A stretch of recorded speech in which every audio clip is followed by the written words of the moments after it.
2001 నుంచి పెద్దన్న ఉద్యమాల వైపు బయలుదేరిండ్రు. 2001 నుంచి అప్పటి నుంచి బాగా తెలంగాణ పోరాటంలో ముందుండి పనిచేసిండు. ఆయన ద్వారా మనకు నర్సంపేట నియోజకవర్గంలో మైనార్టీ ప్రజలకు చాలా పేద ప్రజలకు చాలా మేలు చేసిండు. ఆయనే నిత్యం పేద ప్రజల కోసమే మాట్లాడేది. ఆయనే చాలా పోరాటాలు చేసిండు. ఆయన దెబ్బలు తిన్నాడు. ఆయన కన్ను కూడా పోయింది, కుడి కన్ను. ఆయన కాలు కూడా దెబ్బ తగిలింది. అప్పుడు జిల్లా పార్టీగా 8 సంవత్సరాలు జిల్లా అధ్యక్షునిగా పనిచేసిండు.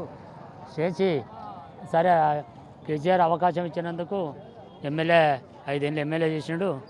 అన్ని వర్గాలకు నీళ్లు, దేవాదుల నీళ్లు కానీ, పాకాలకు నీళ్లు కానీ అన్ని సౌకర్యం చేసిండు. అదే ఇంత నాయకుడు మాకు దొరకడు. అంత పెద్దన్న. జై పెద్దన్న, జై పెద్దన్న.